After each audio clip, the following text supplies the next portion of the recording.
හීලෑ කරන්න බැරි යක්ෂයෙක් මහපාරට දැම්මොත් කොහොම තියෙයිද?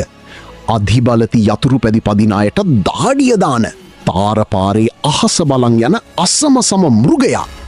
ලංකාවේ කොල්ලෝ ආදරයට WRX කියන මේ වීදි රස්ටියාදුකාරයා ගැනයි අද ඕටෝමාස්ට අපි කතා කරන්නේ. Yamaha WR250X පිස්සුවට ඔයාලත් ලෑස්ති වෙන්න. මේ පුරාවෘත්තය ආරම්භ වෙන්නේ 2008 අවුරුද්දේදී. Yamaha සමාගම කැලේ පදින්ඩ හදපු WR250R මාදිලිය අරගෙන සම්පූර්ණයෙන්ම වෙනස්ම අත්හදා බැලීමක් කළා. ඒ තමයි මඩට ගහන ටය ගලවලා අඟල් 17ක මහත ස්ට්‍රීට් ටය දෙකක් එකතු කරන එක. ඒක එතනින් නැවතුනේ නෑ. දැවන්ත මිලිමීටර් 298ක වේව් බ්‍රේක් ඩිස්ක් එකක් එක්ක මහපාරට ගැලපෙන තද ස්ටිෆර් සස්පෙන්ෂන් පද්ධතියක් මේකට ලබා දුන්නා. එදා ඉඳන් මේ යන්ත්‍රය මඩේ යන බයික් එකක් වෙනුවට තාරපාරී රජ කරන සුපමෝටෝ කලාවේ අංක 1 ආයුධය බවට පත් වුණා.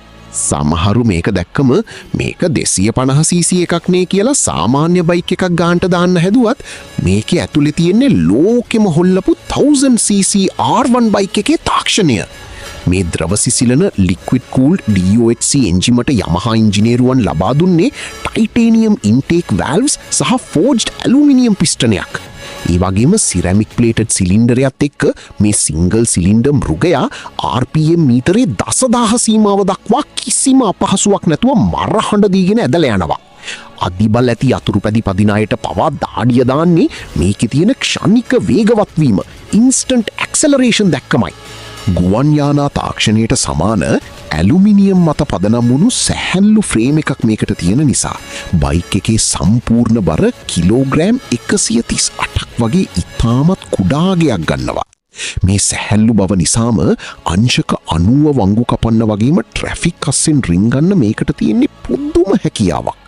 ගියර් එක දාලා ක්ලච් එක අතහරින පරක්කුවට ඉස්සරහ රෝදේ අහසට උස්සන නිසාම ලෝකෙ පුරාම ඉන්න ස්ටන්ට් රයිඩර්ස්ලාගේ ලොකුම හීනේ බවට WR250X එක පත් වුණා. අද වෙනකොට පරිසර සහ විමෝචන නීති නිසා Yamaha සමාගම මේකේ නිෂ්පාදනය සම්පූර්ණයෙන්ම නවත්තලා ඉවරයි. හැබැයි අන්න ඒ හේතුව නිසාම අද පාරේ යන WRX එකක් කියන්නේ මිල කළ නොහැකි රත්තරන් ගොඩකට. කවදා හරි දවසක මේ යකඩ හීනි හැබෑ කරගන්න බලාපොරොත්තුවෙන් ඉන්න හැමෝටම අනිවාර්යෙන්ම මේ වීඩියෝ එක ෂෙයා කරන්න. යකඩ හීනවල ඇත්තම කතාව දැනගන්න ඔටෝමාස්ටර් SL YouTube channel එක වගේම අපි ඔටෝමාස්ටර් Facebook page එක දැන්ම ෆොලෝ කරලා තියාගන්න.